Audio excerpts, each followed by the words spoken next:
Vamos lá de novo, vamos continuar. Eu não sei, acho que nós estamos no nosso terceiro encontro, não interessa, vamos lá. A gente até agora viu o seguinte, que quando a gente avalia a nossa verdade, aquilo que a gente conhece, eu estou falando assim, a sua verdade te conduziu até onde você está hoje, até hoje. A sua verdade, aquilo que você entende, aquilo que foi colocado em você te conduziu pela vida até hoje. Se os resultados que você tem são resultados top, pode desligar e ir para a rua. Se você quer resultados diferentes do que você colhe, então a gente tem que dar um tempinho e continuar a estrada.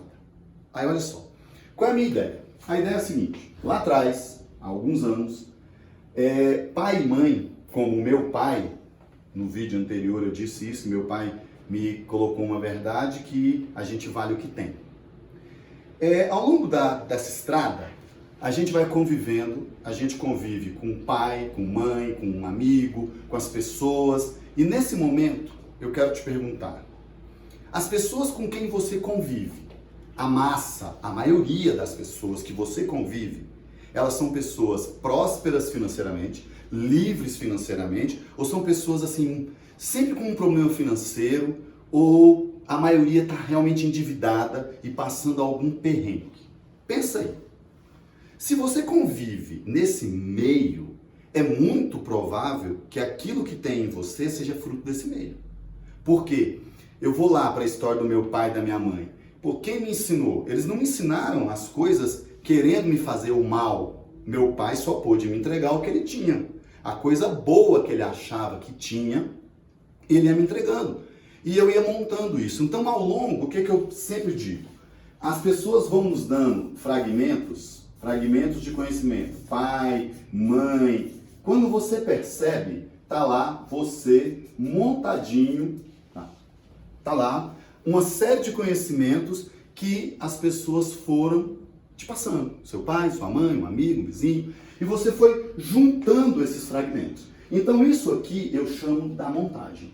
É a minha montagem, como eu fui montado. Mas entenda, aquilo que eu estou montado, as verdades que eu tenho, as minhas verdades, fazem parte do arcabouço da minha montagem.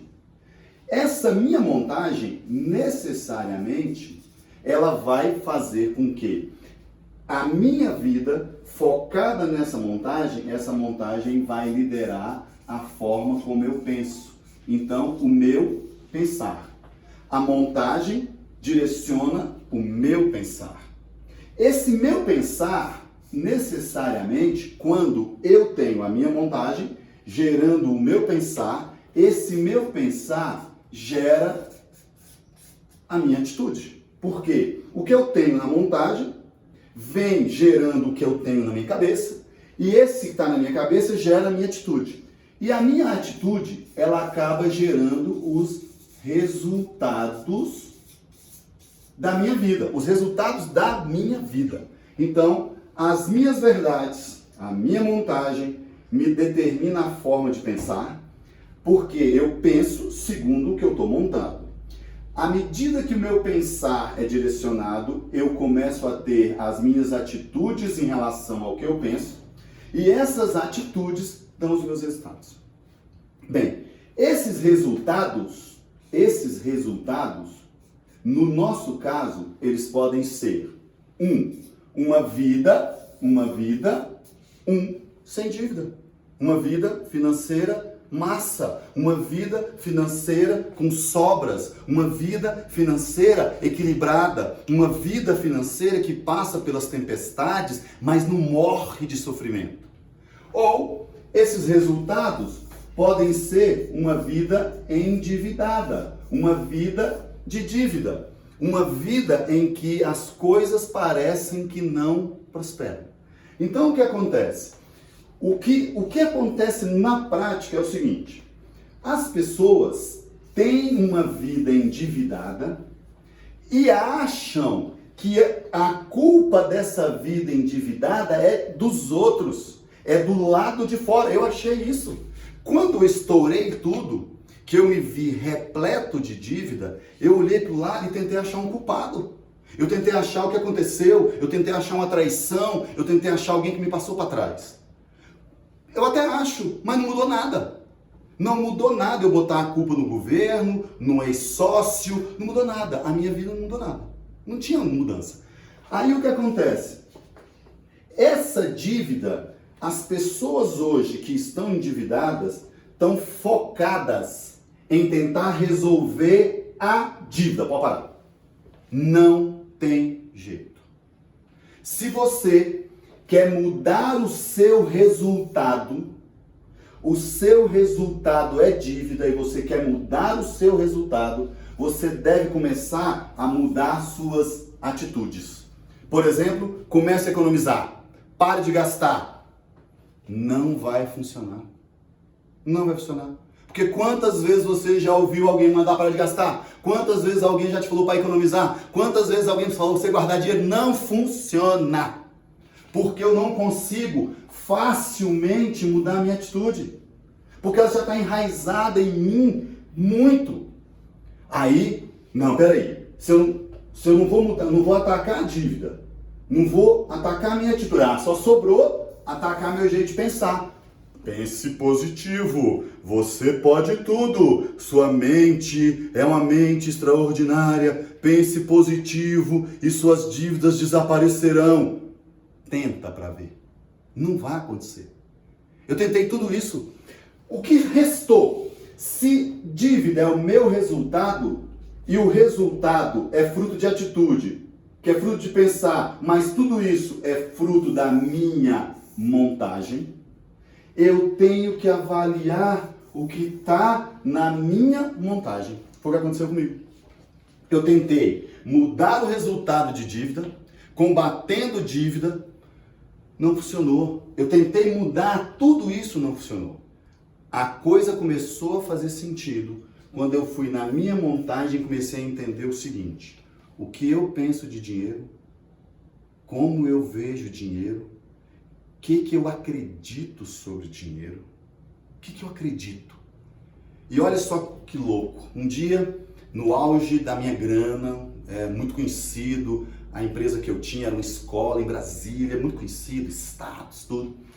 E aí eu fui convidado pelos diretores lojistas de Brasília para ir para uma palestra no Sebrae. Sebrae e tal. Aí eu, uma estrela, não vou, né? Cheguei lá, auditório lotado, eu sentei basicamente na última cadeira com um colega, chamei um colega para ir comigo, e tô lá sentado. Paz, quando eu olho pro lado, entra uma mulher linda, sapato de salto, vestido perfume, chegou na frente dela, atravessou e foi. E essa mulher passou pelo corredor, aquele monte de empresário sentado, primeiro pega o microfone, olha para todo mundo e fala bem assim: pessoal, deixa eu falar uma coisa para vocês. Dinheiro não escolhe sexo, dinheiro não escolhe idade, dinheiro não escolhe religião, dinheiro não escolhe cor. Dinheiro escolhe quem cuida bem dele, se não cuidar ele vai para outro dono. Nessa hora eu olhei e falei pro cara do meu lado, falei: que mulherzinha mesquinha, falando de porcaria de dinheiro. Levantei e fui embora. Pensa no arrependimento, que se talvez eu tivesse ficado lá ouvindo, eu tivesse reavaliado a minha montagem. Porque lá na minha montagem estava escrito, como eu disse no vídeo anterior, na aula anterior, que você vale o que tem. E quer saber? Se eu tivesse descoberto lá atrás que eu não valia o que eu tinha, eu não teria tido tanta futilidade, tanta coisa inútil que eu comprei ao longo da vida.